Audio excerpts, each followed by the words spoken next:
Halo teman-teman, kembali lagi di channel saya. Sebelumnya, perkenalkan nama saya Satrio Dinugroho dari Program Studi Teknologi Rekayasa Otomasi Angkatan 2025 Universitas Diponegoro. Oke, kali ini kita akan melanjutkan pembelajaran kita, yaitu belajar bahasa pemrograman C. Dan di sini kita akan belajar mengenai variabel serta tipe datanya, array, dan input. Oke, sebelum kita belajar variabel, kalian perlu memahami kegunaannya dengan contoh. Di sini saya akan menulis beberapa kode program. Sebelumnya kita bakal langsung membuat filenya terlebih dahulu. Saya namakan dengan variabel saja. CDB. Oke, jadi kita langsung saja buat programnya.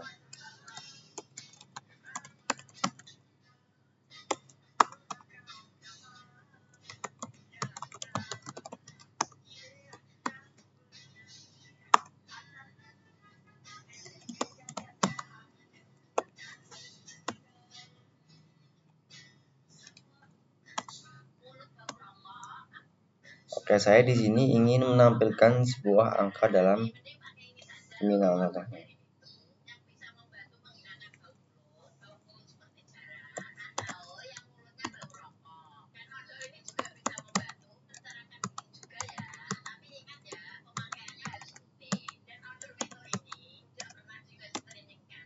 Oke, kita coba jalankan dulu.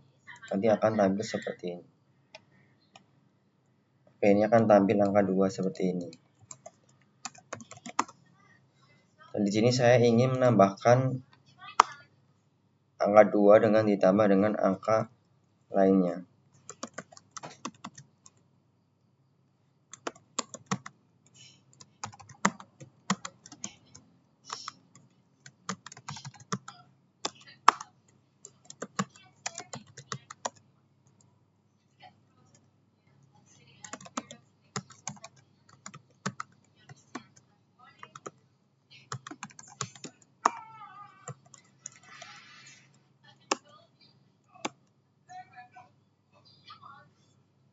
Oke, kita coba jalankan programnya terlebih dahulu. Maka akan menampilkan hasil seperti ini.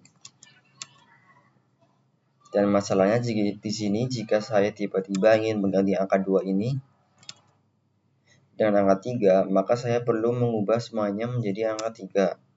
Seperti ini. Kita perlu mengubahnya dengan angka 3.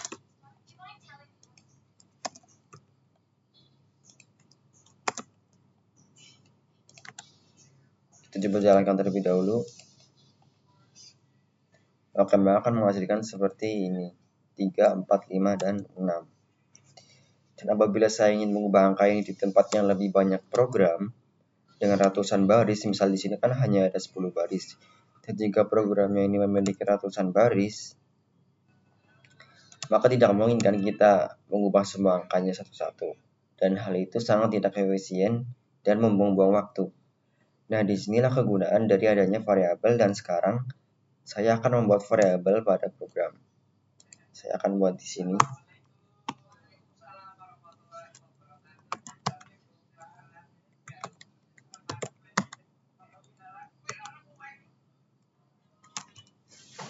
Dan di sini saya sudah membuat variabel. Lalu di sini saya akan menggunakannya dalam program untuk menampilkannya.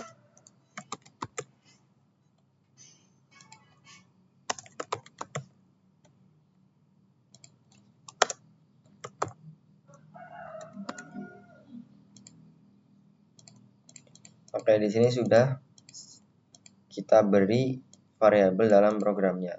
Kita coba jalankan terlebih dahulu.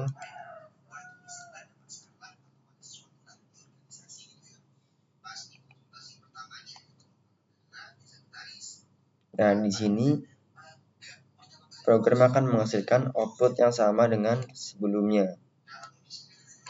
Walaupun di sini saya tidak menggunakan angka 3, saya menggunakan variabel dan menghasilkan output yang sama dengan program sebelumnya. Dan jika di sini saya tiba-tiba ingin mengganti angka ini, saya cukup menggantinya dalam variabel saja. Misal di sini saya ingin mengubahnya dengan angka 2. Lalu kita jalankan lagi ulang programnya. Dan di sini maka akan menghasilkan 2 ditambah 1 3, 2 tambah 2 4, 2 ditambah 3 sama dengan 5. Dengan variabel ini kita bisa mengambil nilai dan menggunakannya kapanpun semau kita. Dan dalam membuat variabel, kalian juga bisa langsung menggunakan operasi matematika dalam menginisialisasikannya. Misal ini saya ingin membuat variabel dengan U yang berisi data 2 ditambah dengan 3. Ketika saya jalankan programnya, nah di sini maka akan menghasilkan output seperti ini, 5, 6, 7, 8. Dan perlu diperhatikan ketika kita membuat variabel, di sini saya membuat variabel dengan tipe data integer. Di dalam bahasa kita harus mendeklarasikan tipe data variabel terlebih dahulu. Di sini saya menggunakan integer, maka di sini saya menulis int atau integer. Lalu kalian juga perlu memperhatikan urutan dari variabel tersebut. Misal di sini saya ganti variabel dengan a ya, misal di sini kita ganti a juga.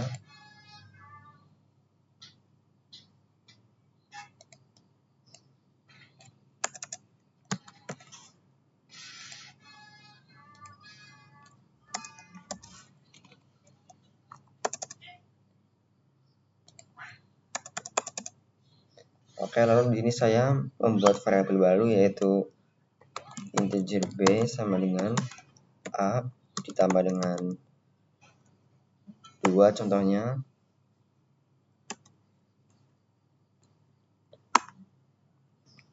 Lalu kita buat integer c sama dengan b ditambah dengan 1 seperti ini.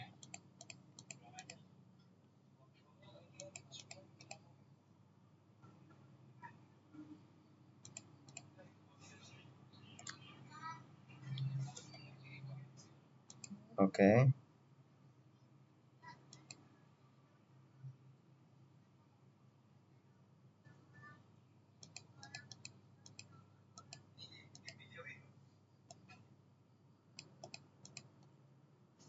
Oke, lalu saya ingin mencetaknya di sini. Misal jadi saya ingin mencetak variabel c.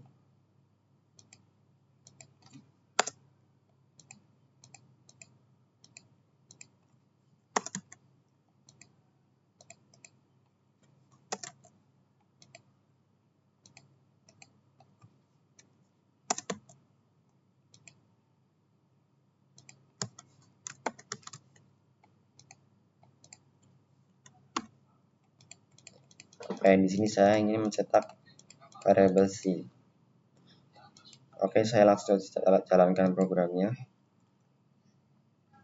Dan di sini akan menghasilkan 8, 9, 10, 11. Di sini kita tahu A-nya itu nilainya 2 tambah 3 yaitu 5. Lalu B-nya itu sama dengan A-nya dari arah hasilnya 5 ditambah dengan 2 sama dengan 7. Dan C-nya itu sama dengan 7 ditambah 1 yaitu 8. Dan di sini kita cetak C-nya itu 8. C tambah 1 9, C tambah 2 10, dan C tambah 3 11. Nah, selanjutnya di sini saya ingin mengganti nilai dari variabel A di barisan ke-8 ini.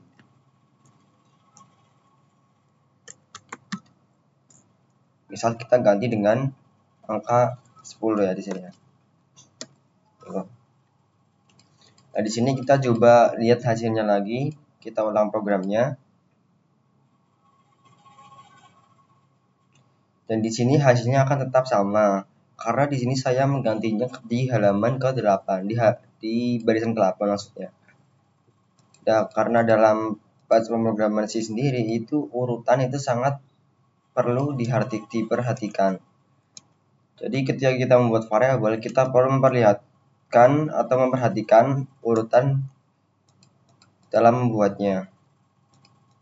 Dan jika saya membuatnya itu membuat variabel A-nya itu di sini.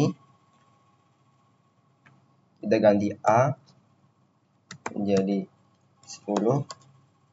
Terus kita hapus di sini. Dan saya jalankan lagi programnya, maka akan menghasilkan hasil seperti ini. Di sini hasilnya akan berbeda karena di sini A-nya itu sudah saya ubah. Di sini A pertama itu nilainya itu 5 dan selanjutnya A-nya saya ubah menjadi 10. Dan di sini B-nya itu A ditambah 2. Yang akan terjadi adalah A-nya itu menggunakan A nilai yang sudah saya ganti, yaitu 10. Dimana 10 tambah 2 itu 12.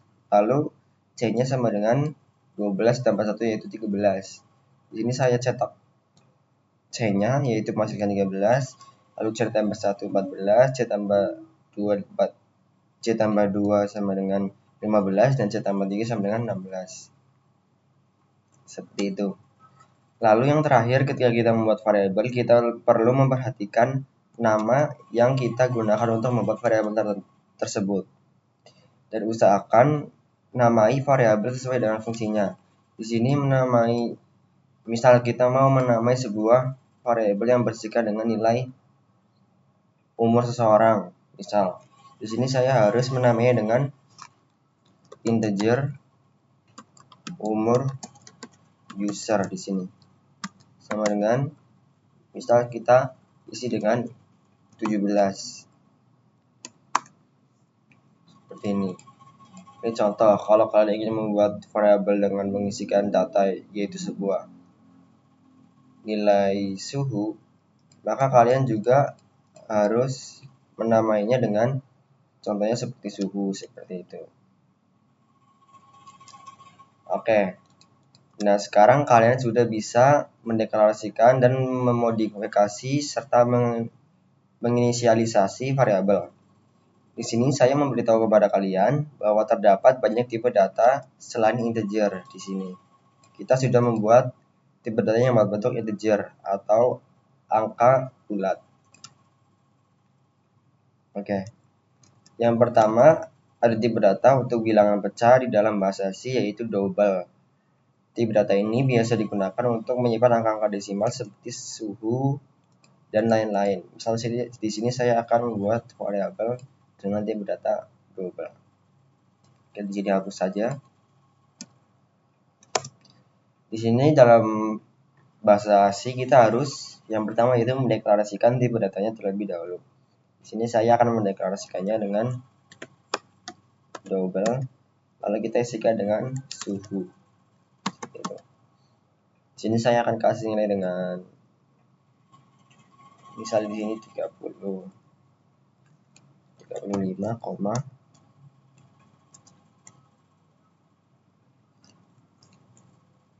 7 ya di sini ya.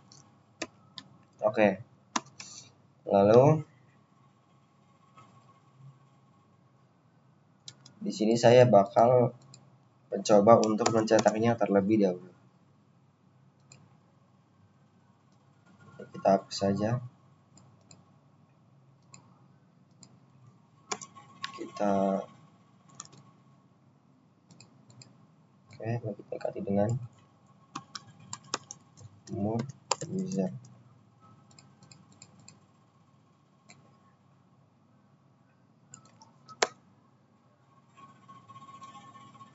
Ini kita hapus saja. Oke, di sini saya akan coba jalankan terlebih dahulu. Di sini terdapat error, kita coba pakai yang seperti ini aja. Oke, kita mulai ulang. Dan di sini akan tercetak yaitu 35,7 dan 17. Oke. Lalu selanjutnya juga terdapat tipe data boolean dan ditulis dengan bool seperti ini. Nah, terus contohnya kita ingin sebelumnya boolean ini hanya memiliki dua nilai, yaitu yang pertama itu true dan yang kedua itu false. Misal di sini saya ingin memberikan nama status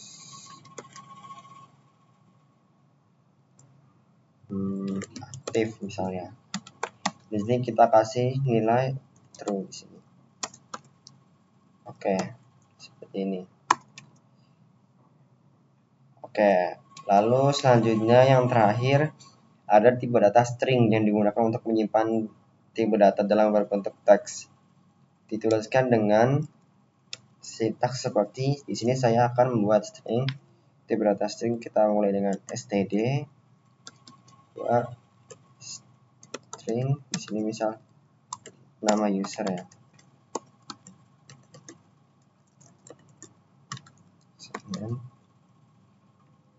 Saya isikan dengan nama saya, contohnya Satrio. Oke, di sini. Oke, di sini kita sudah membuat tipe data integer, double, boolean, dan string. Oke, di sini saya bakal langsung cetak terlebih dahulu.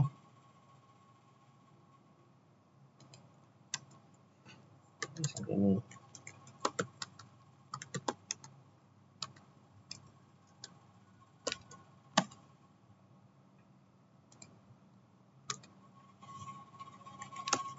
Oke, lalu saya di sini bakal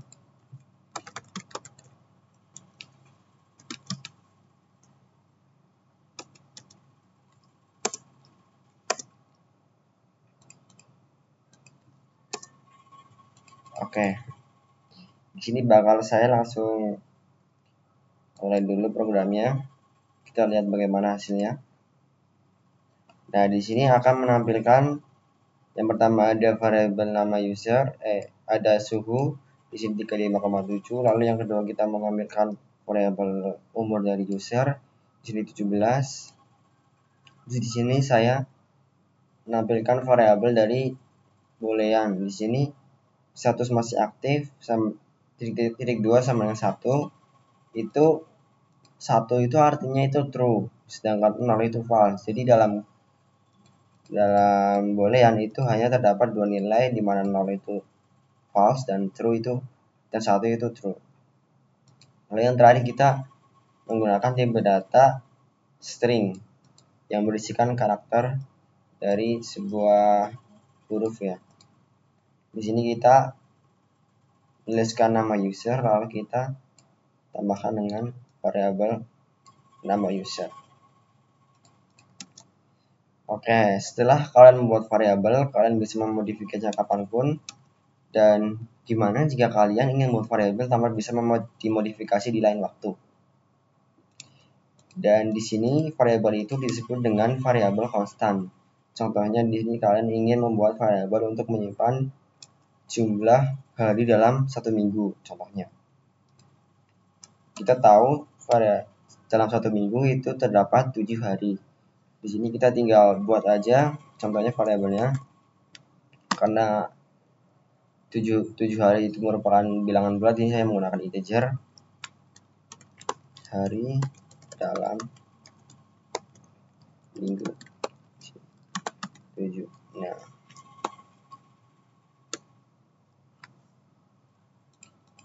oke. Di sini variabel hari dalam minggu ini itu masih kita dapat ubah di lain waktu. Contohnya kita bisa ubah di sini. Kita ubah jadi 8. Oke, di sini. Terus saya ingin menampilkannya std. Oke. Kalau kita run. Nah, di sini kita masih bisa mengubah nilai data dari variabel dari dalam minggu ini. Terus bagaimana cara kita biar variabel ini itu selamanya itu tidak bisa diubah, biar konstan. Gitu. Kita bisa membuatnya menjadi konstan dengan menambahkan kata const sebelum kata integer di sini. Nah, sini akan berwarna ungu seperti ini. Oke, di sini kita sudah menambahkan kata const. Maka ketika saya ingin ubah nilai variabelnya di sini,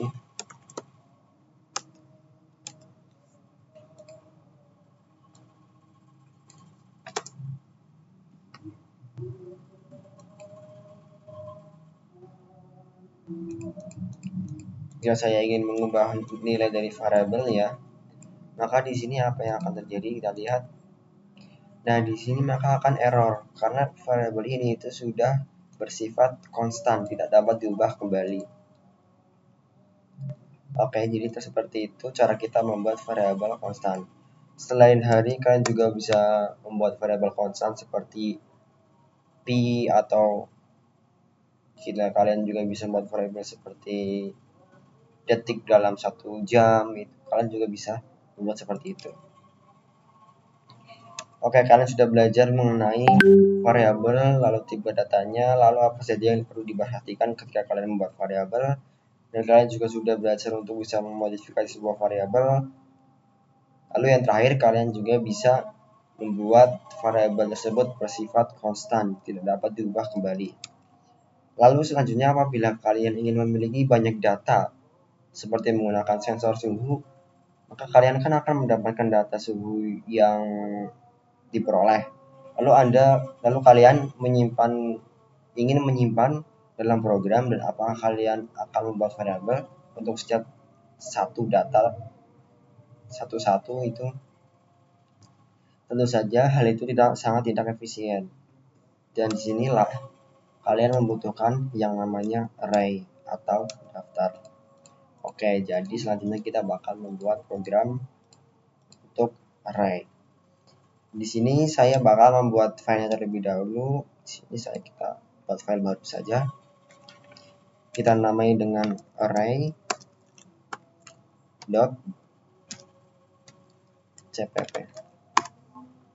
Oke. Jadi kita langsung aja tulis programnya di sini. Inline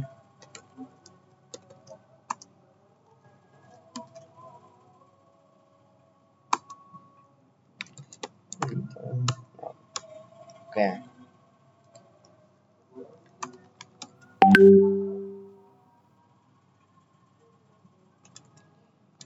Di sini kita bisa tuliskan array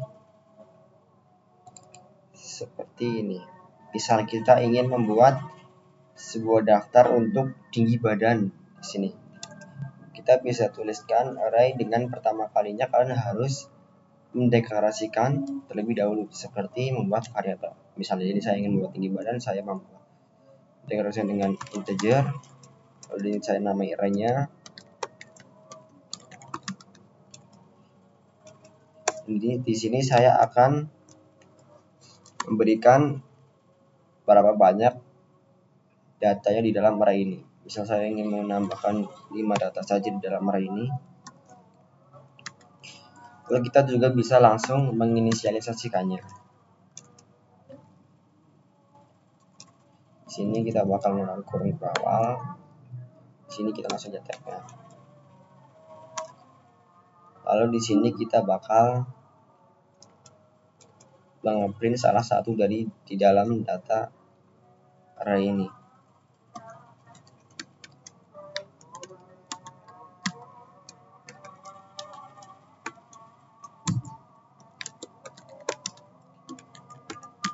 Misal tinggi badan tertinggi.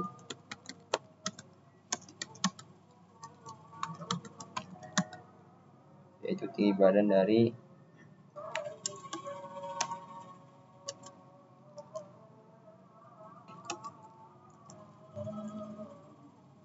Oke. Kita clear dulu. Oke, kita coba jalankan kodenya. Nah, di sini menampilkan tinggi badan tertinggi 175 cm. Di sini saya menuliskannya seperti ini. Di sini saya static count, terus seperti biasa kita tuliskan kata yang ditampilkan, lalu kita panggil array-nya. Dan di sini saya memanggil array-nya, lalu kita gunakan kurung siku 4. Artinya kita bakal memanggil data yang berada pada indeks nomor 4 di sini. Dan dapat kita ketahui bahwa dalam sebuah bahasa pemrograman itu indeks itu dimulai dengan angka 0. Jadi di sini 150 itu urutan ke 0, 160 urutan ke 1, 165 urutan ke 2, 170 urutan ke 3, dan 175 itu urutan ke 4.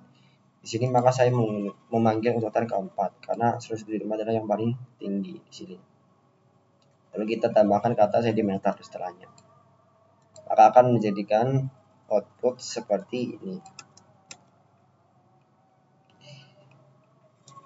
Oke. Dan ini adalah bentuk array standar. Tapi kalian juga bisa menggunakan perpustakaan std. Dalam std ini kalian juga memiliki array yang jauh lebih dinamis. Di sini kan kita akan membuat array, itu di sini kita harus menambahkan berapa jumlah data yang akan ditambahkan dalam array terlebih dahulu. Dan bagaimana jika kita ingin membuat array tetapi kita tidak tahu berapa banyak data yang akan ditambahkan ke array tersebut. Maka disinilah kita menggunakan adanya array vector. Di mana array vector ini itu lebih dinamis dibanding array standar seperti ini. Oke. Jadi saya akan langsung saja buat array vektornya.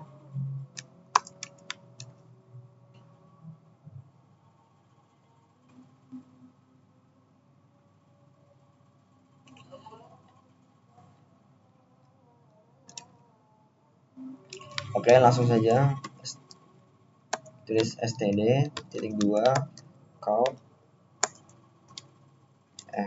Di sini kita tulis vektor. Dan di sini masih merah karena kita harus menambahkan secret vektor terlebih dahulu di sini. Nah, di sini kita sudah merah, tidak merah. Di sini sudah mulai berwarna ungu. Terus kita perlu, sebelum ini kita perlu deklarasikan dulu, tetapi di sini kita menggunakan kurung seperti ini. Kita deklarasikan dengan integer misal. Oke, kita ini membuat array dengan nama berat.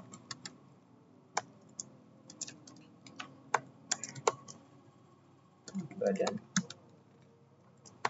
Kalau kita bisa langsung inisialisasikan. Bisa di sini. Oke. Lalu di sini kita bakal print, bakal menampilkan langsung.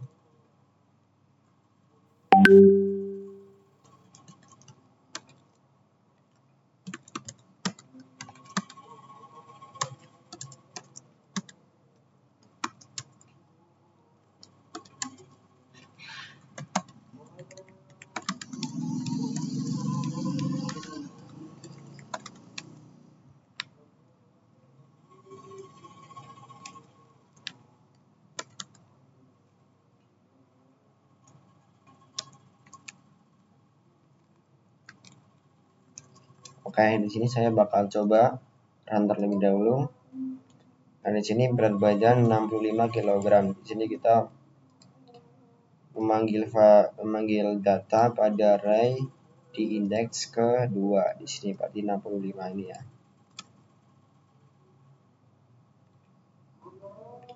Oke, dan di sini kita ada perbedaan antara array standar dan array vektor.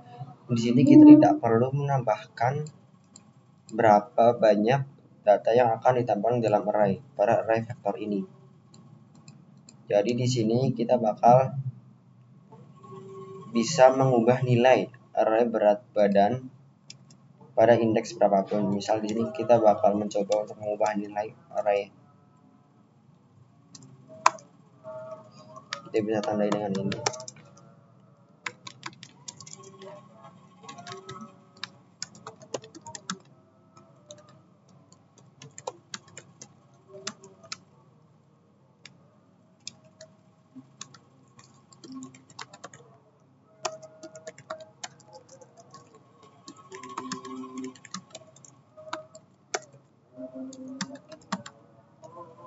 Misalnya kita mau mengubah pada indeks kedua di sini.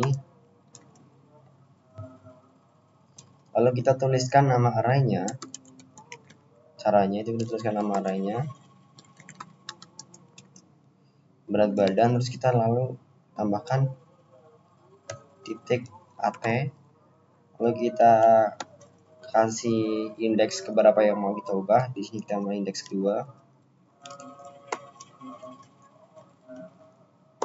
Oke, sama dengan kita ganti dengan di sini 68 ya. Oke. Lalu di sini kita bakal coba tampilkan array pada indeks keduanya. std.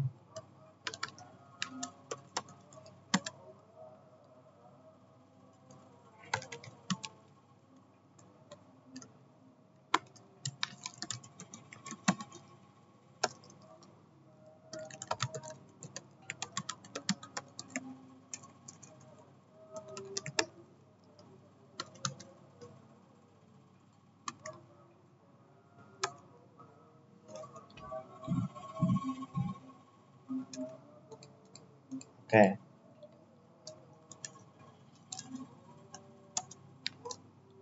Mungkin kita bisa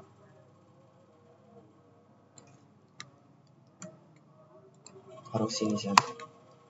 Nah.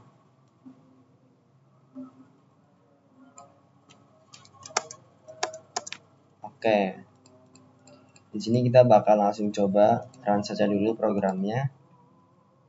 Nah, di sini kita bakal lihat yang pertama kita bakal menampilkan berat badan pada indeks kedua sebelum diubah di sisi 68 kg. Sebentar, ini yang kita tampilkan sudah diubah ya. Kita harus melihat urutannya juga di sini. Saya salah untuk membuat urutannya. Kita di sini saja. Oke. Di sini kita hapus.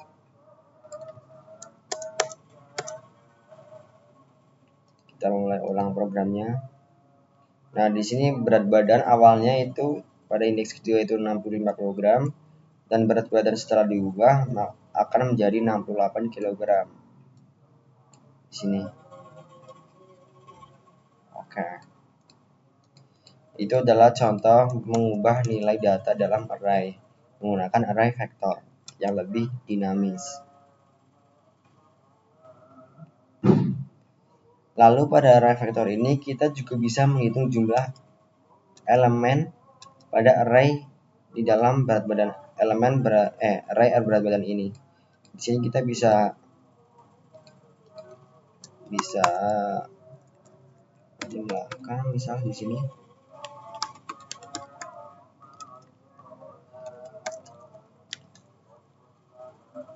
hitung jumlah array berat badan. Oke. Di sini kita bisa tuliskan std count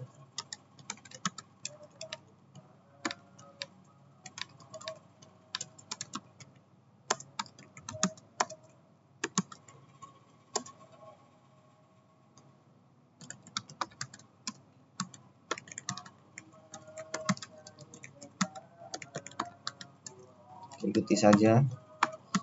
Lalu kita tuliskan nama arraynya. Nah, di sini kita bisa memanggil fungsi. Di sini kita menggunakan size ya, untuk melihat jumlah elemen pada array berat badan. Seperti ini, lalu kita seperti ini. Oke, kita coba jalankan programnya, kita lihat. Nah, di sini kita bisa lihat ini sudah tercetak jumlah elemen pada array berat badan itu sama dengan 5. Kita bisa lihat di sini pada array berat badan itu ada 5 data di dalamnya. Oke, seperti itu. Lalu selain kita bisa menghitung jumlah elemen pada array berat badan, di sini kita juga bisa menambahkan elemen baru pada array berat badan ini. Kita coba saja langsung. Array badan. Oke, di sini kita bisa std count. Sini.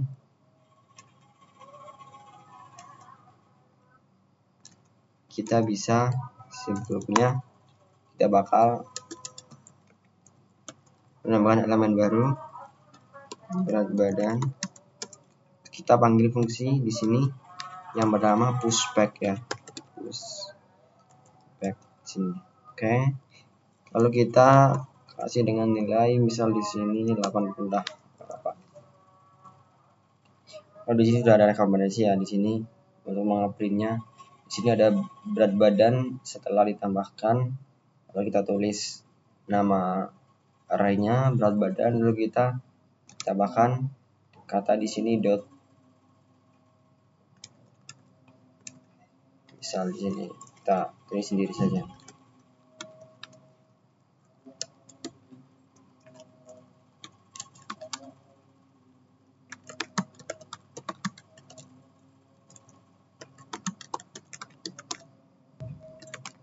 Oke, seperti ini. Nah, di sini kita coba jalankan dulu programnya.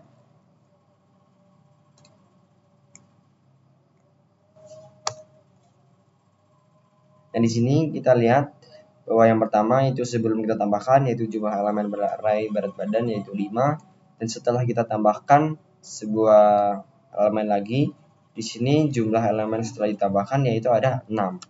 Seperti itu. Jadi itu adalah contoh menggunakan array vektor yang lebih dinamis daripada array standar. Jadi sekarang kalian bisa menggunakan array yang lebih dinamis.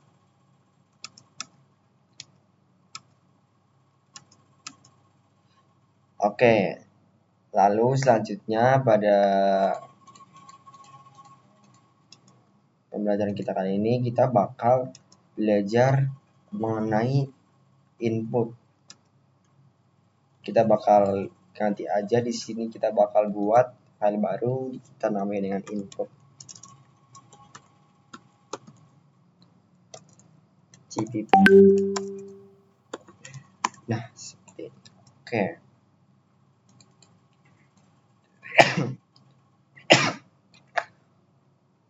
Oke, kita bisa seperti biasa kita tuliskan dulu include-nya ya. Include-nya IOStream, lalu kita tulis in main-nya. Kita tambahkan kurung awal, enter, terus kita return. Oke, di sini kita bakal belajar untuk menggunakan input. Misal, di sini kita bakal membuat variabel untuk menyimpan input dari user. Kita namain dulu biar lebih jelas ya.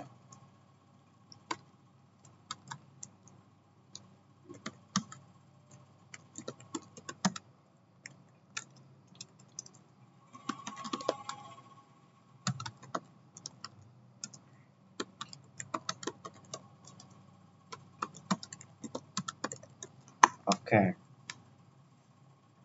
Di sini misal saya ingin membuat variabel dengan tipe data string. Kita bisa tuliskan std string. Lalu kita namai variabelnya dengan misal kita ingin menginputkan nama dari user. Kita namai dengan user name saja. Nah. Oke. Lalu selanjutnya kita bakal mengeprint suatu kata dulu sebelum disuruh menginputkan di sini. Kita berikan instruksi terlebih dahulu biar lebih jelas ya. Ini std count. Kita tuliskan langsung saja, kita tab masukkan nama Anda. Lalu di sini selanjutnya kita bakal tuliskan std.2. Dan di sini kita ingin menginputkan, kita bisa tuliskan dengan kata cin di sini. Nah, seperti ini. Lalu kita kasih tanda seperti ini, tapi ke kanan bukan ke kiri ya, ke kanan. Lalu kita tuliskan nama variabelnya. Nah, seperti ini. Lalu terakhir kita bakal tampilkan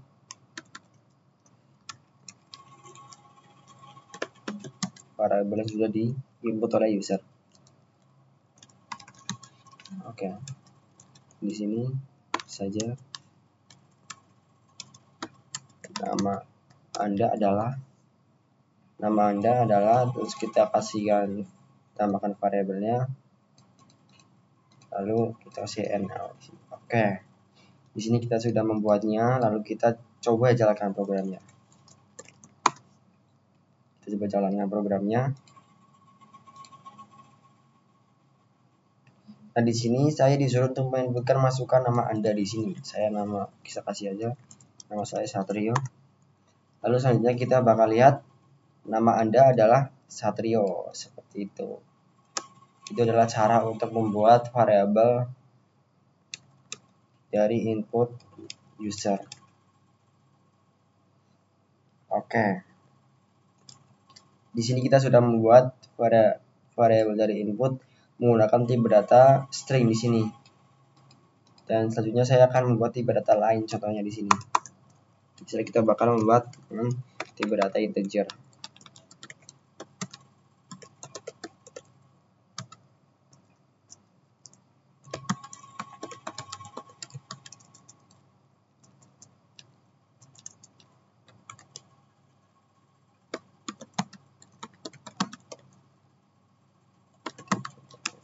Oke.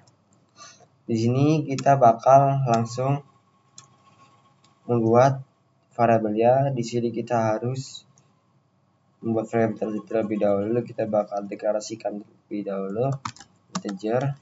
Di sini user age oleh. Oke, kita bakal enter saja, lalu kita masukkan instruksinya kepada user di sini. Std masukkan umur Anda. Lalu kita bakal std lagi, kita bakal cin di sini untuk menginputkan user age, lalu code.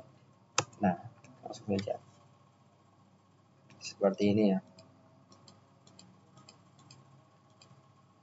Kita coba jalankan programnya, lihat apa yang akan terjadi. Di sini masukkan nama Anda, Satrio, enter. Nama Anda adalah Satrio, lalu masukkan umur Anda. Misal saya umur 17. Nah, umur Anda adalah 17 tahun. Nah, itu adalah cara membuat input untuk dimasukkan ke dalam variabel. Dan kalian bisa coba-coba menggunakan tipe data lainnya. Oke, jadi seperti itu. Dan selanjutnya di sini kita bakal latihan. Di sini kita bakal latihan. Yang pertama kita bakal latihan dulu. Latihan yang pertama kita namai dengan satu username. Bisa kita bakal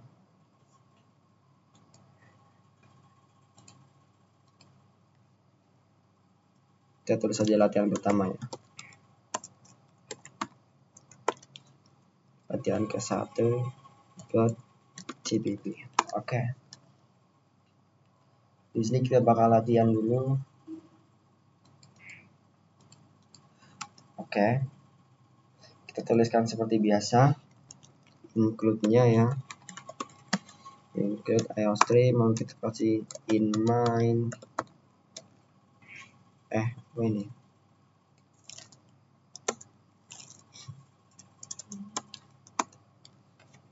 Sebelum awal di sini in main. Lalu kita return. Oke.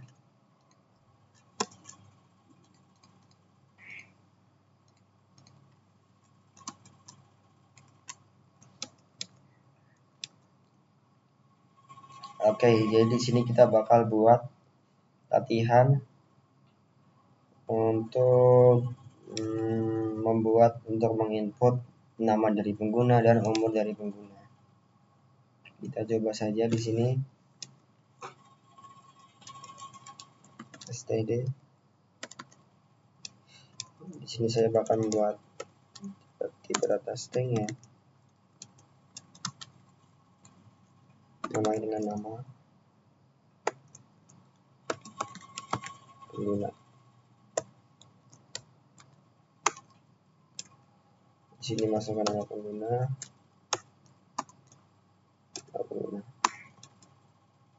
Terus nanti kita bakal kasih jeda baris ya, terus satu seperti ini.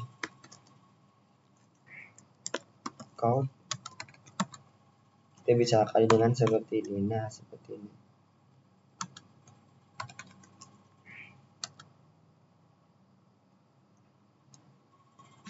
Std. Nah, kita akan seperti ini. Lalu selanjutnya kita bakal nyuruh user untuk menginput umurnya.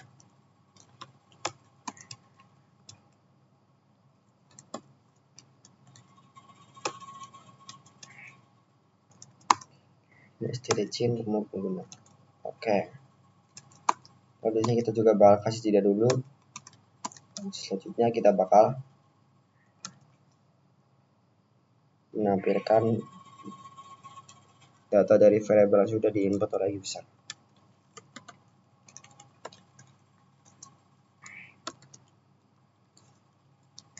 Code di sini.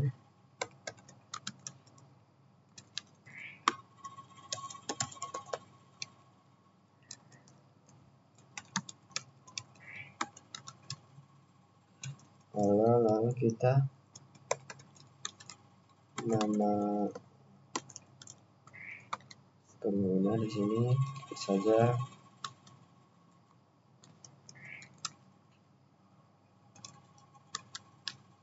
lalu kita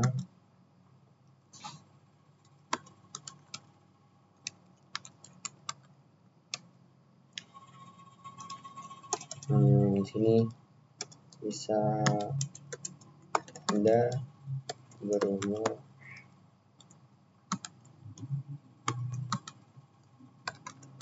pengguna tahun. Oke. Di sini kita coba jalankan dulu, programnya akan menampilkan seperti ini. Oke, yang pertama kita bakal masukkan nama Satrio, lalu umur Anda 19. Nah, di sini bakal ditampilkan halo Satrio, Anda berumur 17 tahun. Seperti itu. Itu untuk latihan kita yang pertama. Selanjutnya kita bakal mulai latihan kedua kita. Di sini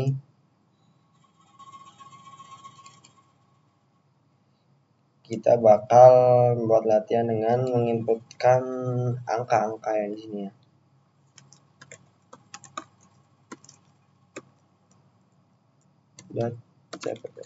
Oke.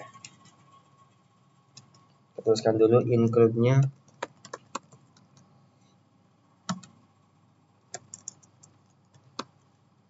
Input IOStream, terus kita teruskan in main-nya.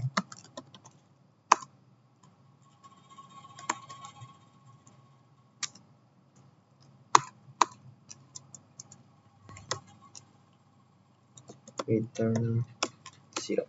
Oke.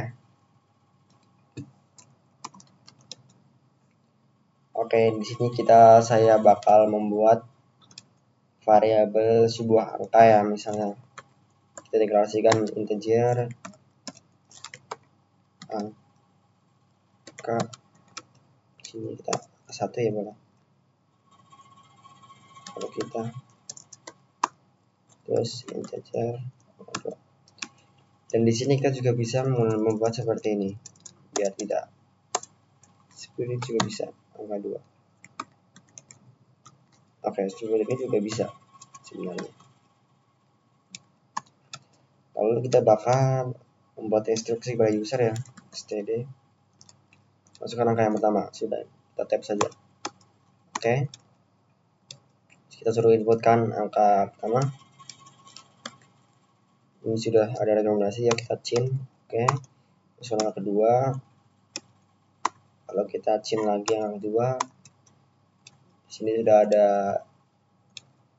rekomendasinya dari VS Code sendiri ya, kita gunakan saja nggak apa-apa. Lalu di sini saya bakal membuat variabel baru di sini.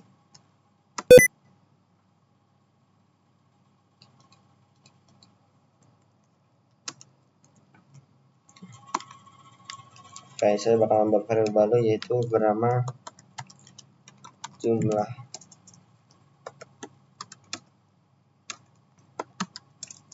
Di sini saya bakal menginisialisasikan variabel jumlah yaitu dengan angka 1 tambah angka 2 di sini. Oke. Lalu kita bakal cetak saja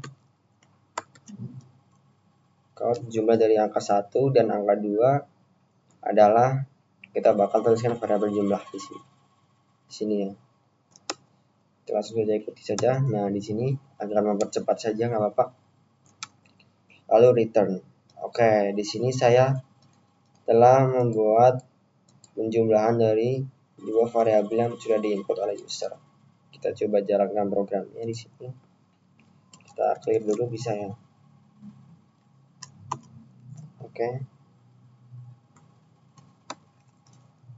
Oke, masukkan angka pertama, saya ingin masukkan angka 18. Kalau 2 saya masukkan 5, 4. Oke, jadi di sini jumlah dari 18 ditambah 4 yaitu 22. Oke. Jadi seperti itu untuk latihan kita yang kedua. Lalu kita bakal lanjut ke latihan yang ketiga. Kita tambahkan saja di sini latihan ketiga. Lihat siapa? Oke. Tuliskan dulu include-nya.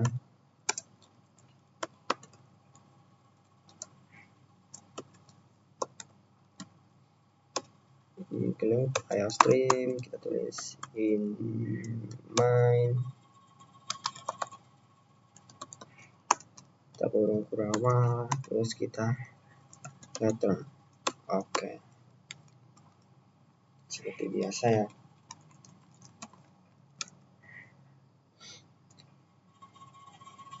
Oke, jadi di sini saya bakal membuat sebuah array dengan refactor yang di sini ya. Saya bakal buat include-nya dulu juga. Include, terus kita vector. Oke. Kita bakal membuat refactor. Di sini kita langsung saja std seperti biasa, vektor kita deklarasikan dengan apa ini,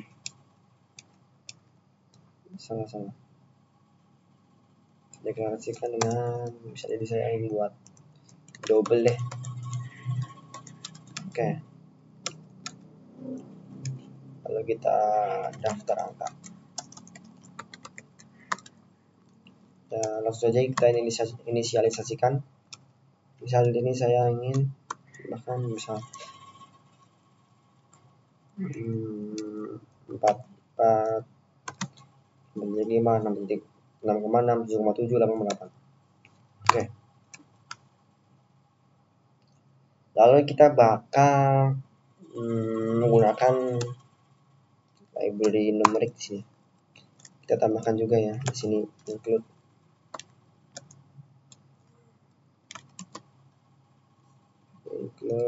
Terus kita bakal nomor. Oke. Kalau di sini kita bakal menggunakan hitung-hitungan ya. Di sini yang pertama kita bakal membuat total dari elemen dalam array ini. Kita bisa tuliskan global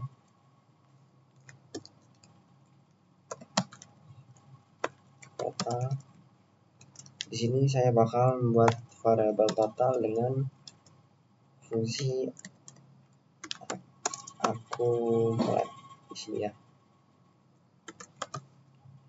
Accumulate, terus kita kasihkan nama array-nya, nama listnya, daftarnya, daftar angka terus dot sudah ada rekomendasinya. Di sini kita begin, kita tanda kurung seperti kalau kita koma daftar angka n di sini. Oke, di sini saya bakal jelaskan di sini. Pertama ada daftar angka begin, ini untuk dari fungsi numeriknya, lalu serta n-nya dari fungsi numeriknya, lalu di sini ada tulisan 0.0. Kenapa kita menggunakan 0.0?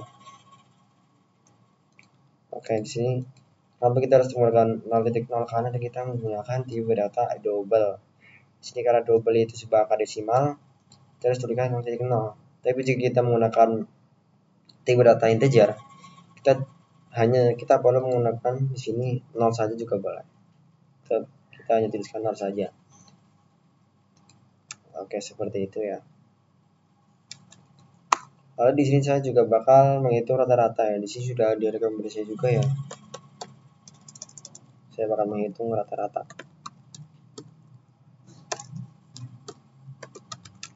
Double rata-rata.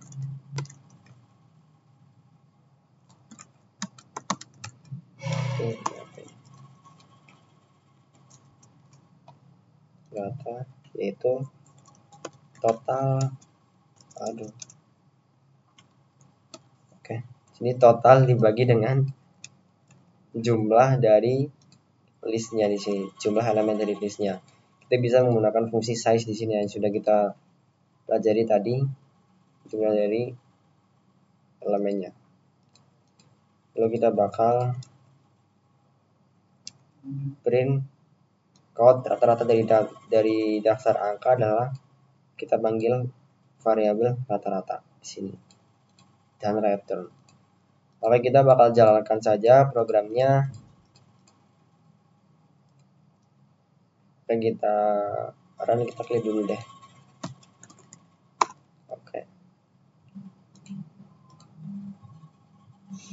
Oke, di sini tertera rata-rata dari daftar angka adalah 6,6. Jadi ketika angka elemen di sini dijumlahkan semuanya lalu dibagi dengan jumlah elemennya yaitu ada 5, maka hasilnya itu rata atau minnya itu 6,6. Oke, jadi seperti itu untuk latihan kita yang ketiga. Oke, ini adalah untuk level pertama. Oke, selanjutnya kita akan belajar ke tingkat level 2. Jadi di sini saya akan menjelaskan terlebih dahulu. Di sini kita akan belajar cara membuat program dengan lebih lengkap serta blok kode yang dapat digunakan kembali dan mudah dibaca. Di sini saya akan membuat foldernya terlebih dahulu. Kita namai dengan folder baru saja.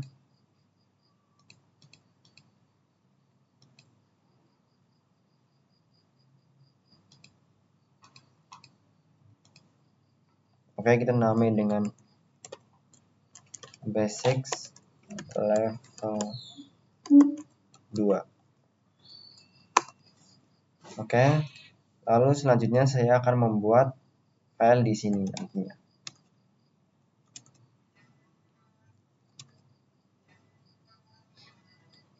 Oke, jadi di sini kalian dapat menulis program di dalam main jika kalian hanya memiliki sedikit instruksi. Contohnya seperti ini. Nah, dan itu juga nggak apa-apa. Tapi jika kalian ingin membuat fungsionalitas yang lebih kompleks, kalian akan kesusahan nantinya. Jadi di dalam pembelajaran level 2 ini, kita akan fokus pada fungsi. Kalian akan belajar dan memahami tentang fungsi. Kalian akan belajar cara memanggil kembali fungsi, membuat parameter pada fungsi, dan membuatnya mengembalikan nilai, dan lain-lain. Dan di sini saya juga akan memberikan tips kepada kalian agar program kalian lebih mudah untuk dipahami dengan menambahkan sebuah komentar dan namespace. Oke, langsung saja kita mulai. Di sini saya sudah membuat foldernya. Dan di sini saya akan menjelaskan terlebih dahulu apa itu fungsi. Jadi pada dasarnya fungsi adalah sebuah blok kode yang dapat kalian gunakan nanti di dalam program kalian sebanyak yang kalian inginkan. Terus kenapa kita membutuhkan fungsi sih? Nah, ini karena fungsi akan membantu membuat program Anda dalam membuat instruksi di dalam instruksi lain, sehingga kalian dapat membuat kompleksitas program tanpa meningkatkan kompleksitas kode kalian. Oke, jadi di sini saya akan membuat filenya terlebih dahulu. Di sini saya akan membuat file bernama fungsi ya, sesuai dengan judul pembelajaran kita di sini .cpp. Oke. Di sini saya akan langsung menuliskan include-nya ya.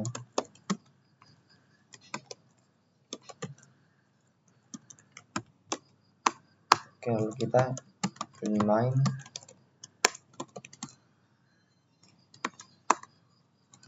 return.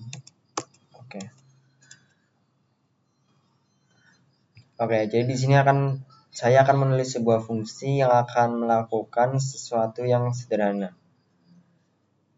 Jadi kalian bisa ketikkan di sini dengan contohnya sini saya akan buat fungsi void, terus kita tambahkan, misal di sini saya akan menamai fungsinya dengan say hello ya misalnya. Oke. Lalu di sini saya akan menambahkan kurung kurawal. Di sini saya akan menuliskan std count hello world ya, di sini ya. Lalu di sini saya akan memanggil di fungsi mainnya. Memanggil fungsi ini di fungsi main. Karena kalau kita tidak memanggil di fungsi main maka akan terjadi seperti ini. Contoh saja kita akan menjalankan programnya. Nah, maka program tidak akan menampilkan atau tidak memberikan output apapun. Tapi ketika saya menambahkannya ke dalam fungsi main kita, maka akan menghasilkan output berupa hello world di sini. Jadi seperti itu. Oke, sesuai apa yang sudah saya katakan tadi, kita bisa memanggil fungsi ini berkali-kali sesuai yang kita inginkan. Di sini contohnya saya akan memanggil fungsi ini 4 kali ya. Say hello, terus kita say hello juga di sini. Say hello juga. Dan di sini inilah yang akan terjadi jika kita memanggilnya 4 kali. Maka di sini akan menampilkan hello world 4 kali di sini. Oke, selanjutnya kita akan membuat fungsi dengan sebuah parameter. Jadi di sini intinya parameter adalah sebuah variabel yang akan kalian tambahkan ke dalam fungsi dan pada saat kalian memanggilnya untuk digunakan di dalam fungsi ini. Oke, di sini saya akan menambahkan parameter di sini. Misal di sini saya akan menambahkan parameter berupa username ya. Jadi saya akan menambahkan std string username.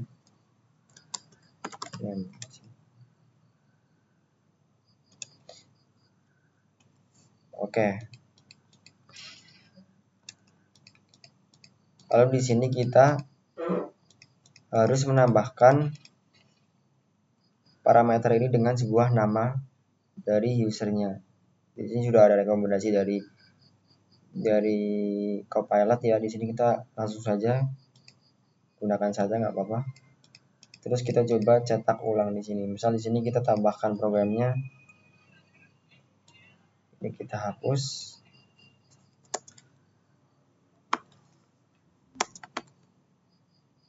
Kita tambahkan username. Jadi di sini akan mencetak hello dan nama. Kita coba jalankan dulu programnya, apa yang akan terjadi. Oke, di sini program akan menampilkan sebuah hello dan nama dari yang sudah kita tambahkan pada parameternya di sini. Oke. Jadi begitu cara membuat parameter agar membuat fungsi kalian lebih dinamis. Oke, misal ini saya juga akan menambahkan sebuah parameter dengan tipe data lain ya. Di sini saya akan menambahkan parameter berupa umur dari pengguna. Kita deklarasikan dulu in terus user age. Sini. Oke.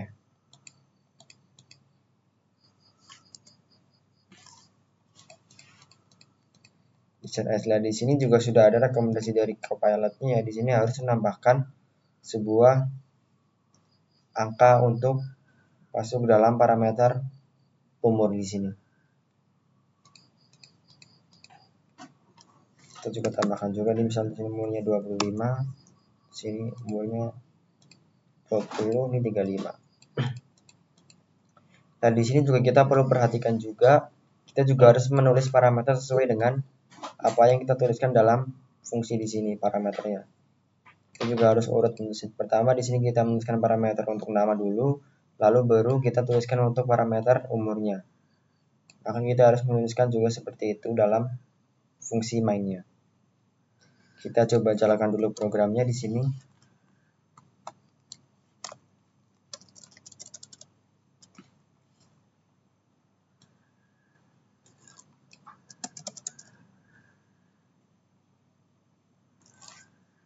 Oke.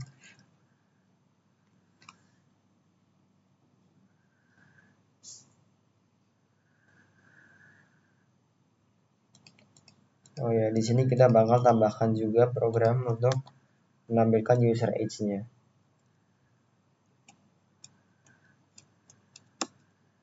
Oke, seperti ini. Ini kita bakal taruh bawah aja mungkin ya.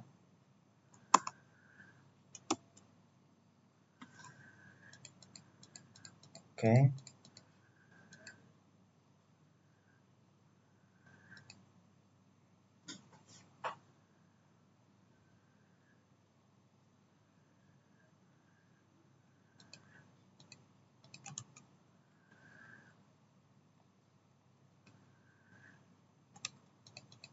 Kita coba jalankan dulu programnya.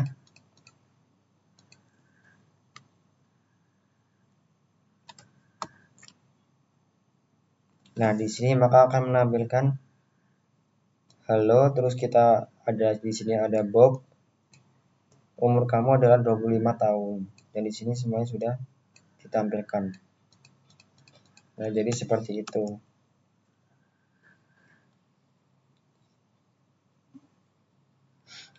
Lalu sekarang kalian sudah dapat membuat fungsi dan memanggilnya. Dan kalian juga sudah bisa menambahkan sebuah parameter agar lebih dinamis. Oke, dan sekarang kita bakal membuat fungsi untuk mengembalikan nilai. Dan di sini kita juga sudah punya sebuah contoh ya. Di sini ada fungsi main. Kita bisa lihat di sini fungsi main terdapat int atau integer untuk mendeklarasikan dari fungsinya ini. Yang berarti fungsi main akan mengembalikan nilai integer dan kemudian di akhir dia mengembalikan nilai 0. Di sini return 0. Oke, di sini saya akan menggunakan integer dan kalian juga bisa menggunakan double ataupun string. Oke, saya di sini akan membuat sebuah fungsi lagi ya. Misal di sini saya akan membuat fungsi int terus triple number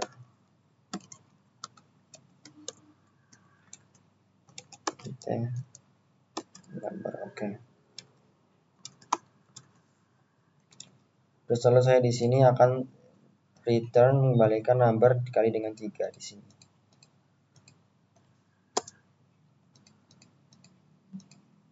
Oke.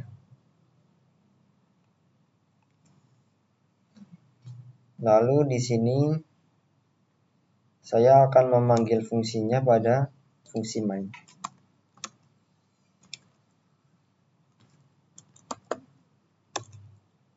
Dengan mengisikan parameternya dengan angka di contoh sini di sini saya akan menambahkan angka 10.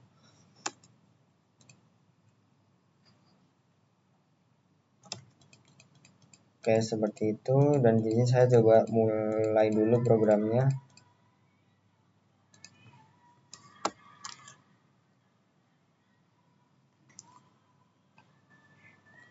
Dan di sini belum ada hasil dari fungsi ini karena saya belum memerintahkan untuk menampilkannya.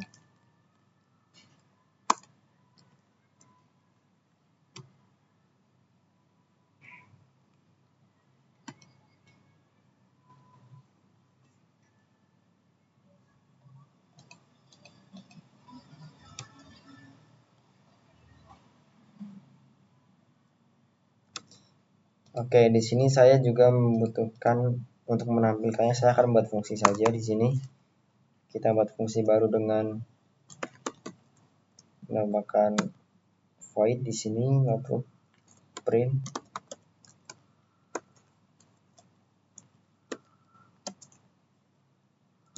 triple integer number. Kita ini hapus dulu. Lalu di sini kita bakal buat instruksi untuk menampilkan code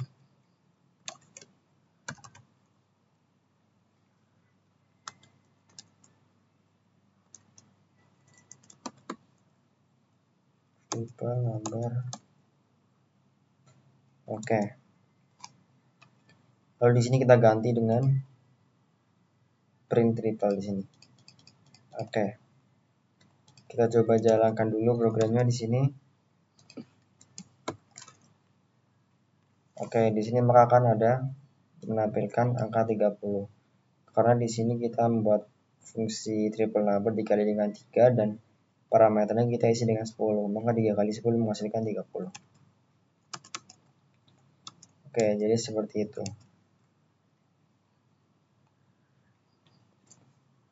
Dan di sini saya akan di sini kalian juga bisa menggunakan tipe kembalian dalam bentuk yang kalian inginkan. Contohnya di sini saya membuat dengan tipe void. Lalu kalian juga bisa menambahkan return untuk keluar dari fungsi. Tapi di sini saya void-nya itu tidak, fungsi untuk void-nya, tipe void-nya saya tidak menggunakan return.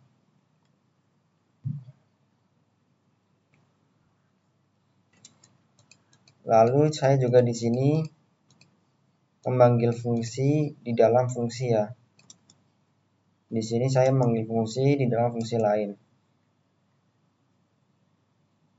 Terus di sini juga, dan di sini juga saya juga akan menambahkan info penting pada kalian tentang lingkup variabel ya, mungkin ya.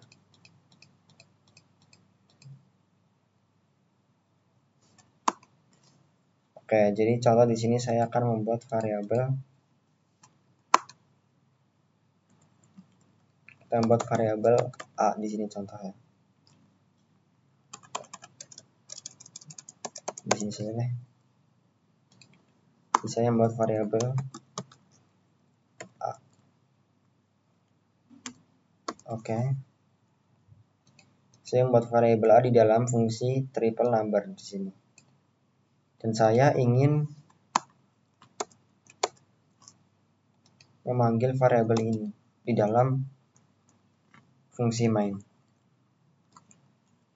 Kita ingin mengubahnya contohnya di sini ya. A dengan angka 20. Nah, maka ketika saya jalankan programnya di sini, dan di sini maka akan error. Dan di sini saya akan menjelaskan kenapa ini terjadi error. Jadi di sini kita juga perlu melihat tentang lingkup variabel. Jadi tergantung di mana kalian membuat variabel dan variabel tersebut dapat diakses ataupun tidak dari bagian program lain. Nah, inilah yang disebut sebagai lingkup. Sebuah variabel, mari kita lihat contoh-contohnya itu seperti ini. Di sini kalian dapat lihat variabel A di sini tidak dapat dideklarasikan dalam lingkup fungsi ini atau fungsi main ini. Jadi kesimpulannya ketika kalian mendeklarasikan sebuah fungsi di dalam sebuah variabel, variabel ini tidak akan tersedia di luar fungsi tersebut atau di dalam fungsi lain, contohnya di dalam fungsi main. Kita sudah mendeklarasikan dalam fungsi triple number, tapi kita tidak bisa menggunakannya di dalam fungsi main, seperti itu. Terus di sini juga ada bagian-bagian blok kodenya. Jadi setiap fungsi saya membuat blok kode, dan blok kodenya itu kita bisa melihat tanda ini, kurung kurawal. Jadi setiap kurung kurawal itu merupakan blok kode. Di sini saya terdapat ada 1, 2, 3, dan 4 blok kode di sini.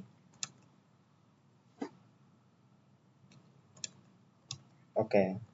Jadi gimana cara kita membuat fungsi ini bisa digunakan di dalam fungsi apapun? Variabel ini bisa digunakan dalam fungsi apapun. Kita bisa membuat variabel ini dalam lingkup global.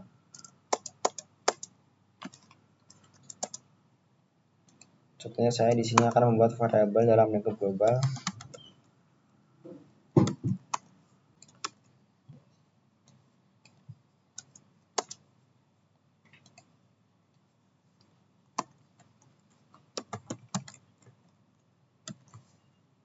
Oke, di sini saya akan memulai ulang programnya.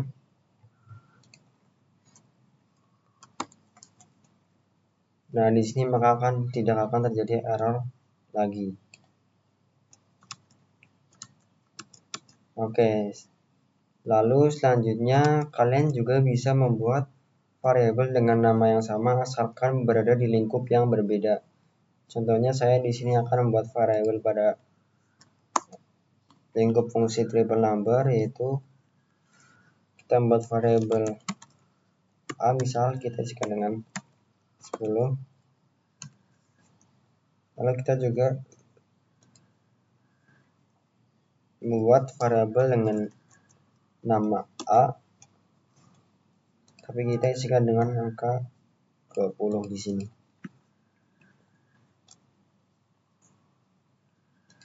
Kita juga mulai ulang programnya. Dan di sini kita pun juga tidak akan mengalami error, karena di sini setiap variabel berada di lingkup masing-masing.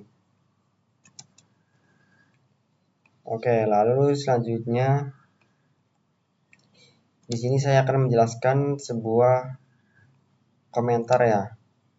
Di sini saya akan menegaskan bahwa satu hal yang paling penting dalam pemrograman adalah membuat program Anda mudah dibaca dan mudah dimengerti oleh orang lain, agar orang lain juga dapat memahami kode kalian. Dan tentu saja kalian juga harus membuat kode dengan bersih, tetapi selain itu kalian juga dapat menambahkan sebuah komentar untuk sebuah catatan. Jadi ketika kalian dapat menjelaskan beberapa bagian atau memberitahu apa yang akan kalian lakukan di program selanjutnya. Dan di sini kalian juga bisa membuat komentar di mana saja sesuai yang kalian inginkan. Contohnya di sini saya akan membuat komentar pada di atas fungsi triple number ini. Kalian bisa membuat komentar dengan menuliskan garis miring 2 kali atau 3 kali. Di sini kita membuat garis miring 2 kali saja. Kita tuliskan dengan, misal di sini kita kasih catatan hitung angka 3 kali lipat dari angka yang diberikan. Oke, seperti itu. Dan di sini saya juga mau membuat catatan pada fungsi print triple ini, yaitu dengan menampilkan hasil triple number.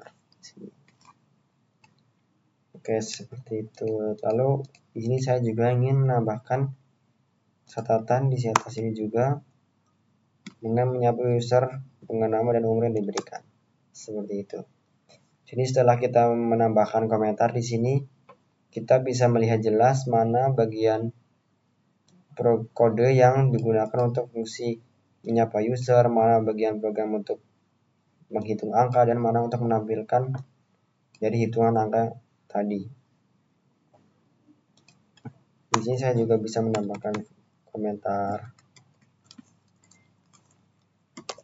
fungsi utama di sini. Nah, seperti itu.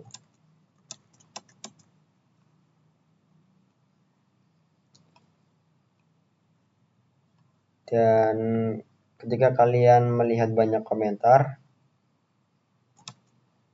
di sini kalian dapat menjelaskan dengan mudah program yang kalian buat. Kalian juga bisa mencari program-program lain yang di internet yang bukan milik kita, dan kalian bakal melihat bahwa di sana juga terdapat banyak komentar yang akan memudahkan pembaca selain pembuat program dalam memahami program.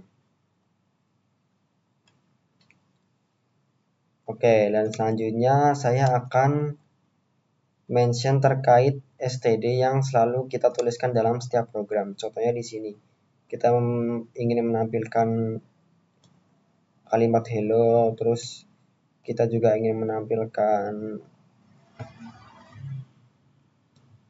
umur dari pengguna, dan di sini kita selalu menuliskan std. Di sini juga ada std. Dan di program-program sebelumnya kita juga telah membuat banyak std di sini. std.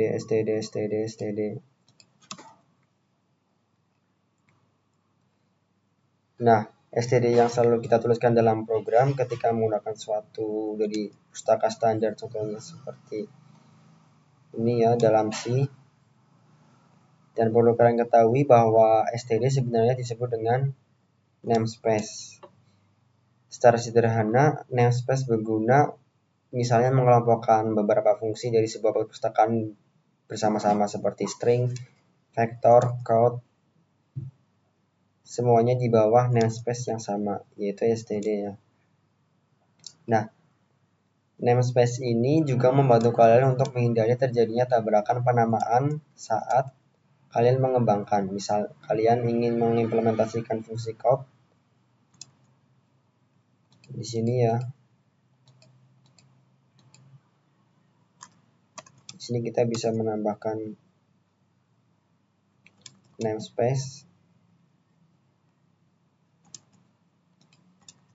Sebenarnya di sini akan membuat namespace baru, yaitu APC.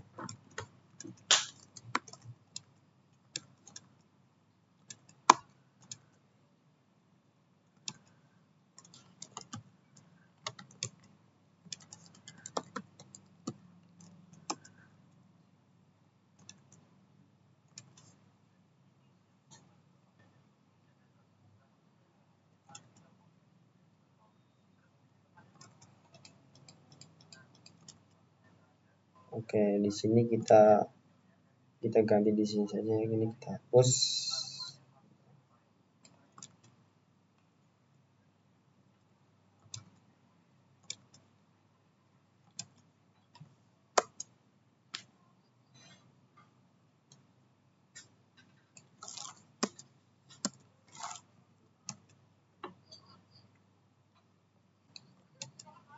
Oke, dan di sini saya akan menambahkan fungsi void dalam namespace ABC ini.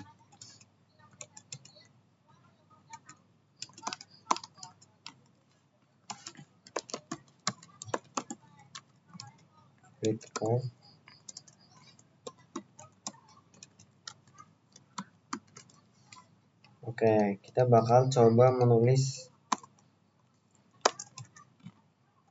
dengan namespace ABC ini. Nah, seperti ini.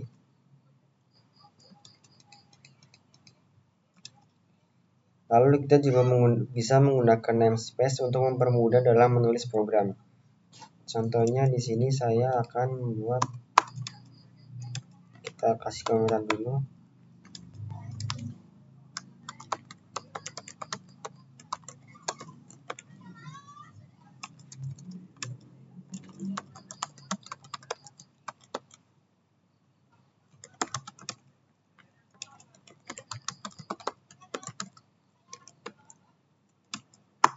Oke, di sini saya akan menggunakan namespace std terlebih dahulu, using namespace std. Lalu kita bakal menggunakan namespace abc. Oke. Setelah kalian sudah membuat namespace ini, kalian juga bisa menghapus kata-kata std yang sudah kalian buat sebelumnya. Jadi kita tidak perlu membuat atau menulis kata-kata std lagi ketika kita membuat program.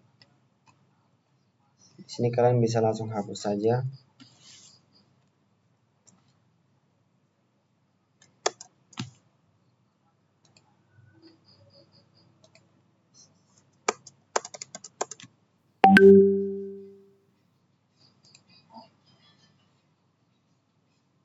Di sini juga kalian bisa ganti.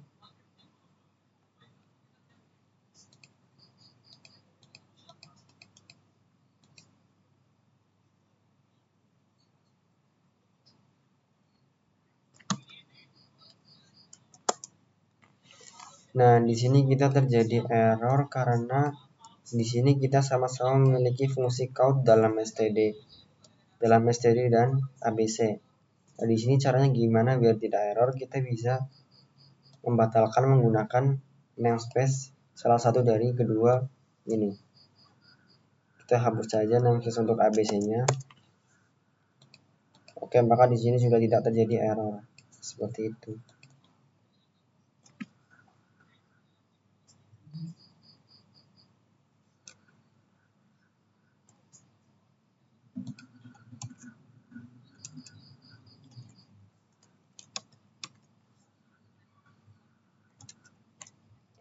Dan di sini kita juga terjadi error ketika kita memanggil fungsi triple number. Karena kita harus menulis namespace-nya terlebih dahulu. Kita harus menulis abc 2 baru triple number. Dan di sini baru tidak terjadi error seperti itu. Di sini saya mau mencoba jalankan programnya. Kita clear dulu.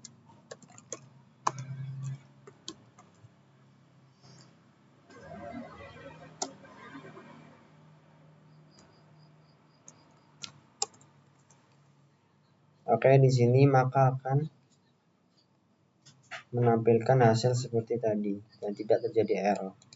Jadi seperti itu membuat kita lebih sederhana dalam membuat program intinya. Dan sekarang kalian sudah mengerti mengenai namespace. Oke, selanjutnya kita akan memasuki sesi latihan pada level 2 ini. Oke, kita akan berlatih mengenai apa yang sudah kita pelajari dalam pembelajaran ini. Dan di sini sebenarnya kita akan menulis ulang latihan sebelumnya pada level 1 yang sudah kita buat tadi dengan menerapkan hal-hal yang sudah kalian pelajari pada pembelajaran kali ini.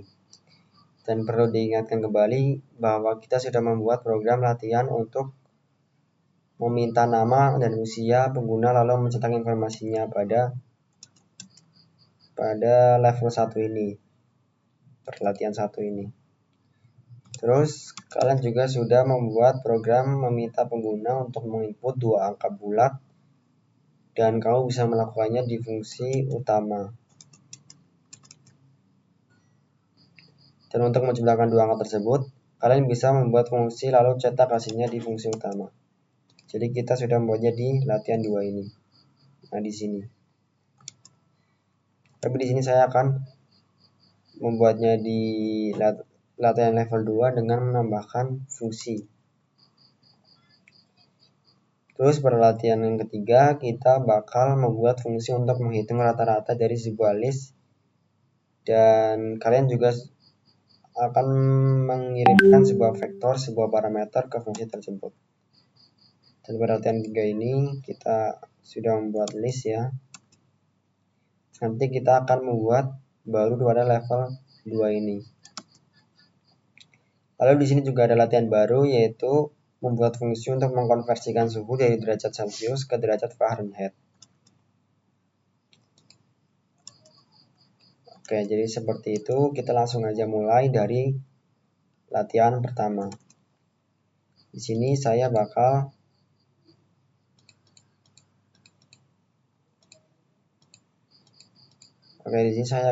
membuat filenya terlebih dahulu. Kita kasih nama dengan latihan 1 level 2 seperti itu. Oh ya, di sini kita kasih dot cpp. Oke, seperti itu.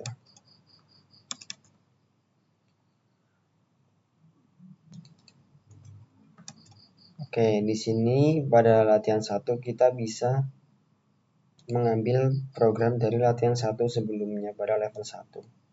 Kita bisa copy paste saja di sini. Nah, kita sudah copy paste. Lalu di sini kita bisa menggunakan namespace std yang akan memudahkan kalian dalam membuat program. Kita ganti saja semuanya di sini.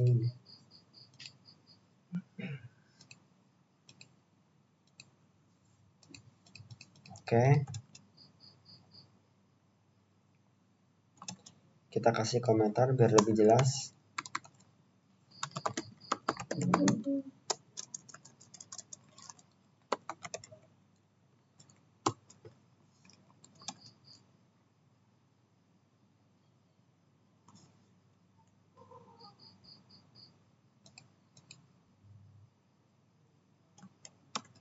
Oke, di sini kita bakal membuat fungsi untuk menyapa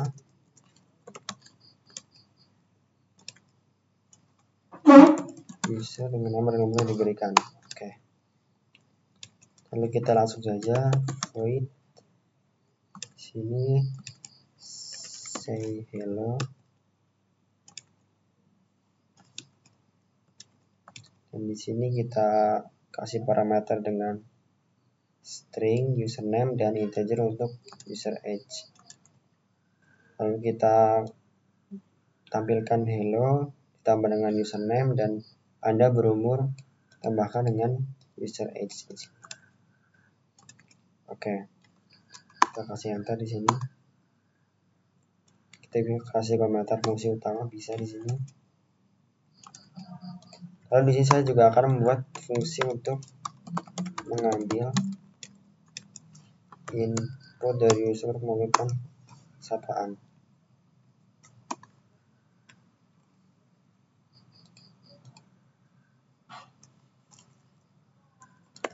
Void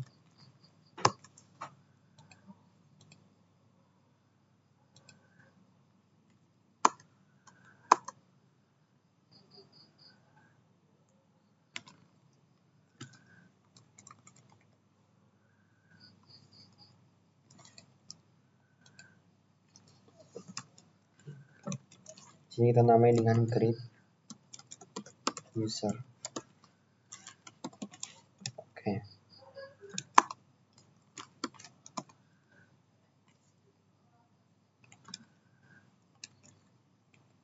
Kita bisa di sini kita bisa copy pastekan saja ya. Dari sini sampai sini.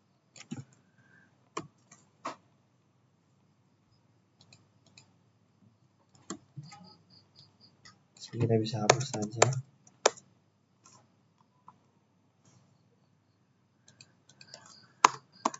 Oke, lalu kita kasih jeda di sini.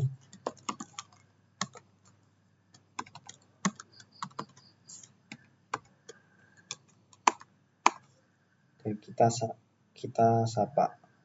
Kita bisa copy paste saja di sini.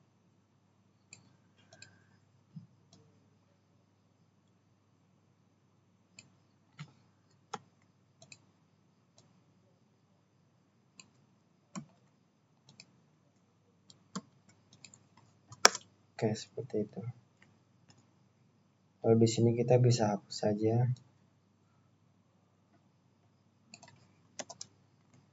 Kita panggil fungsi create user.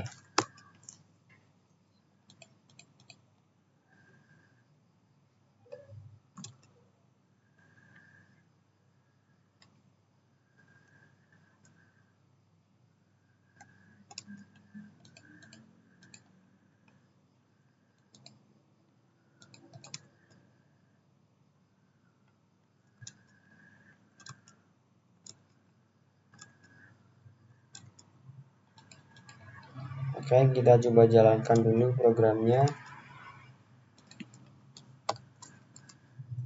Lalu masukkan nama Anda, umur, dan di sini akan menampilkan kalau nama Anda berumur 17 tahun di sini.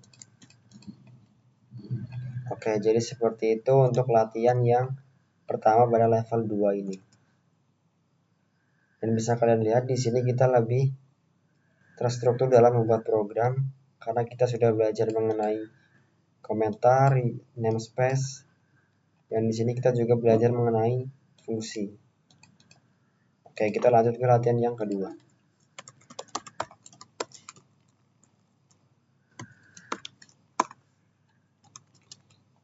Oke, kita bisa copy pastekan saja dari program yang kedua pada level 1.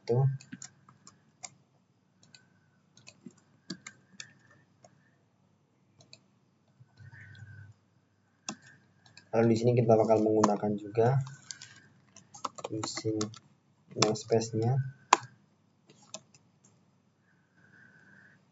Dan di sini kita bakal membuat fungsi ya untuk menjumlahkan angka di sini.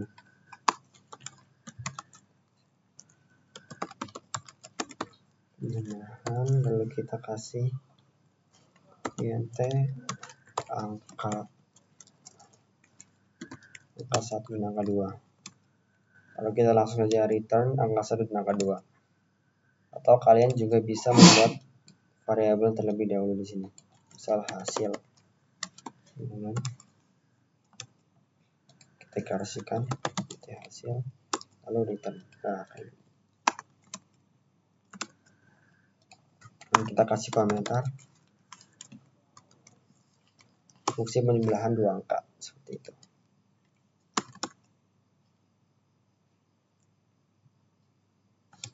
Dan di sini kita pada fungsi main kita disuruh untuk menginputkan angka 1, angka 2. Lalu kita di sini kasih jeda baris saja dulu.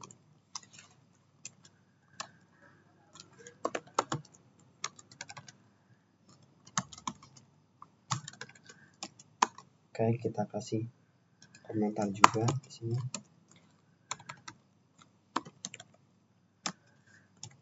Oke.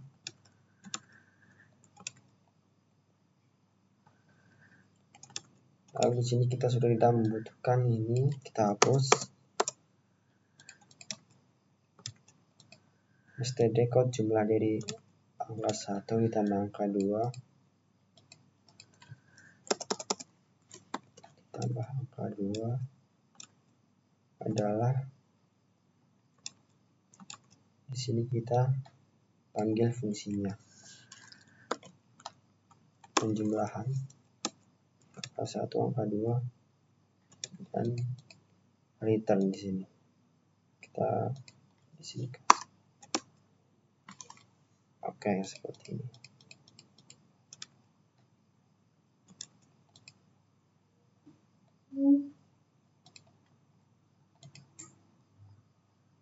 Jadi kita kasih komentar fungsi utama. Nah, seperti ini. Di sini juga kita kasih komentar. Nah, seperti ini. Kita coba jalankan program terlebih dahulu. Masukkan angka pertama, saya masukkan 50 contohnya, dan angka kedua 100. Nah, maka ini di sini akan menampilkan jumlah dari 50 ditambah 100 adalah 150. Seperti itu untuk latihan kedua pada level 2. Nah, selanjutnya kita bakal langsung lanjut ke latihan ketiga. Saya akan buat saja langsung filenya.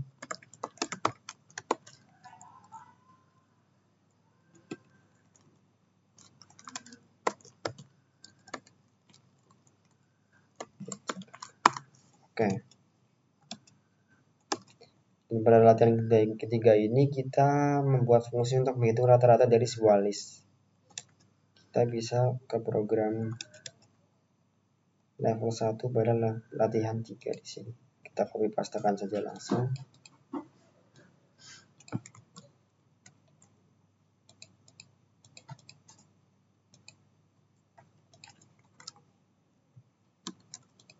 Oke.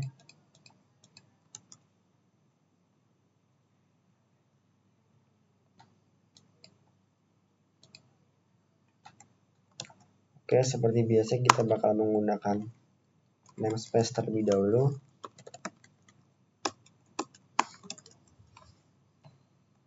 Lalu kita di sini bakal membuat fungsi untuk menghitung rata-rata.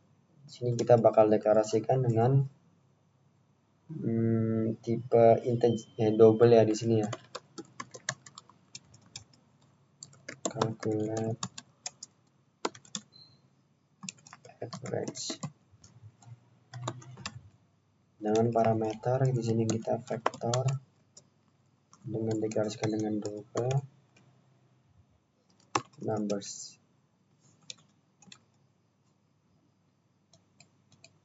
Ini double numbers. Ini kita membuat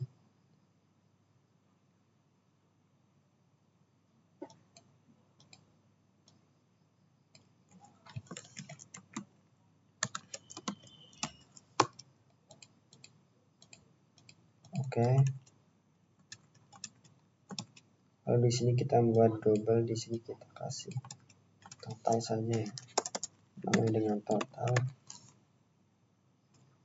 Kita buat variabel dengan total, kita return total dibagi dengan daftar angka. Size ini banyak elemen dalam daftar ya. Di sini kita dalam fungsi menghitung rata-rata, di sini kita membuat variabel dengan tipe data double.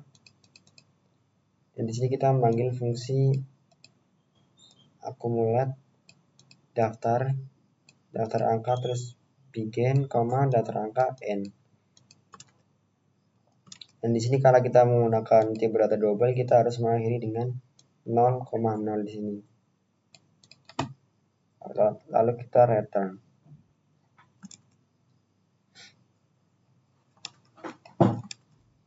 Dan di sini mungkin kita sudah tidak membutuhkan ini ya. Kita hapus saja. Lalu di sini double rata-ratanya kita panggil fungsinya saja di sini. Nah, seperti ini.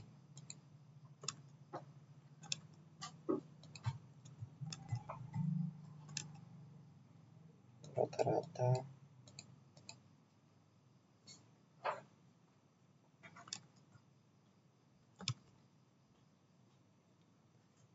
Oke, di sini kita bisa hapus std-nya.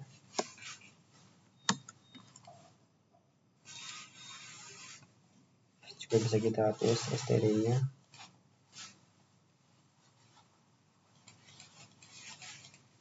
Oke, seperti itu ya. Oke, langsung saja kita jalankan programnya. Dan di sini akan menampilkan output rata-rata dari daftar angka adalah 6,6.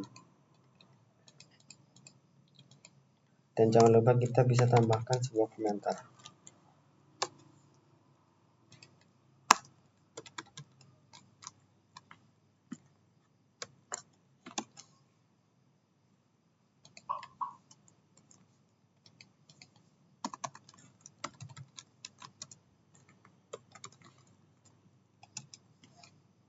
Oke, seperti ini. Next, kita bakal buat file latihan keempat.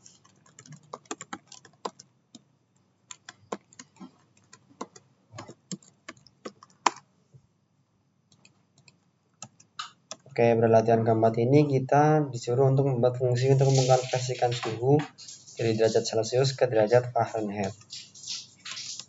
Oke, kita langsung buat saja dulu include-nya.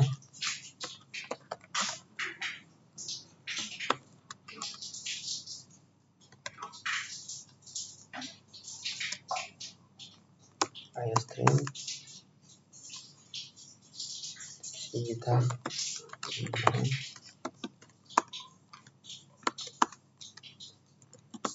return 0. Oke, kita juga jangan lupa menggunakan string namespace std.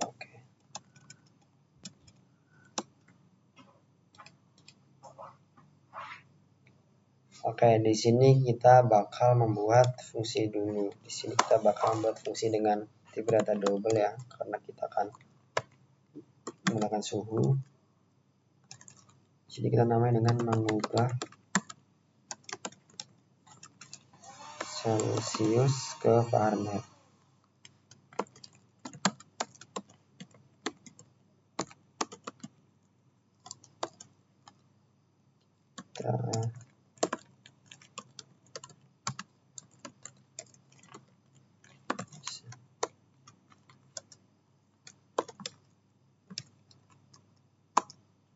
Oke, lalu kita kasih kurung awal dan return.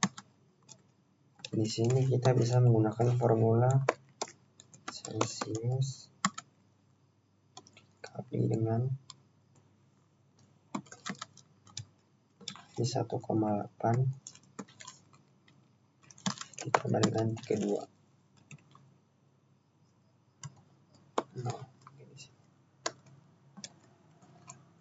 Oke. Lalu kita bakal tambahkan program dalam fungsi mainnya. Di sini kita akan membuat sebuah variabel ya. Kita gariskan dulu.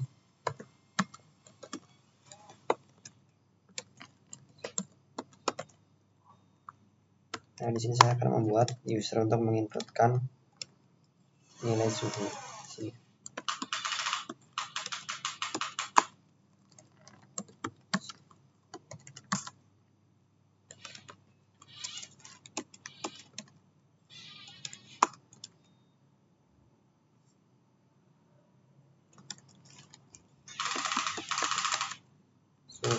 Dan kita panggil fungsi untuk mengubah suhu Fahrenheit.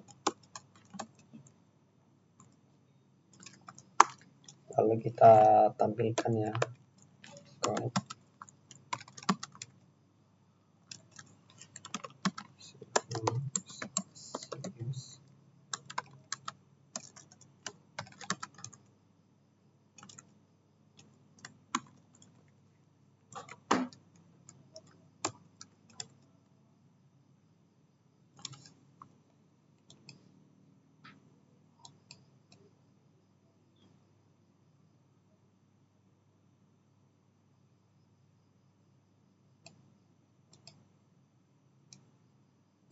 Oke, seperti ini. Kita coba jalankan programnya.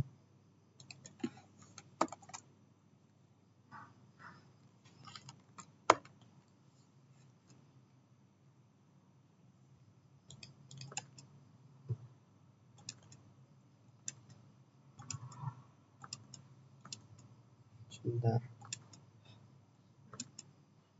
Oke, di sini kita coba kita ulang di sini.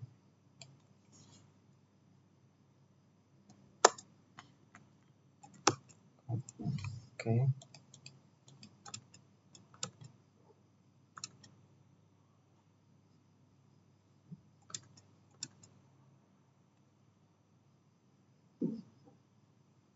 Kita cek programnya terlebih dahulu.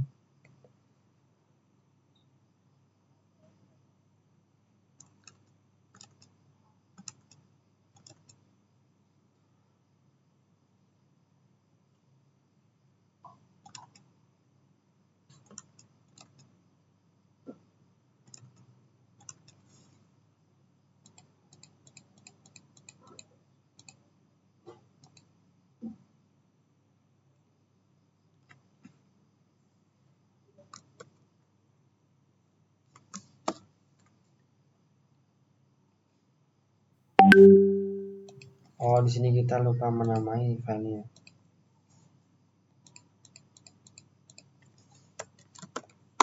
Oke, seperti ini. Kita mulai ulang. Nah, di sini masukkan suhu dalam Celcius. Kita isi dengan 35 contohnya. 35,7. Di sini 35,7 derajat Celcius adalah 96,26 derajat Fahrenheit. Oke, jadi seperti itu untuk latihan keempat dari level 2 ini. Jadi mungkin seperti itu dulu. Terima kasih, sekian.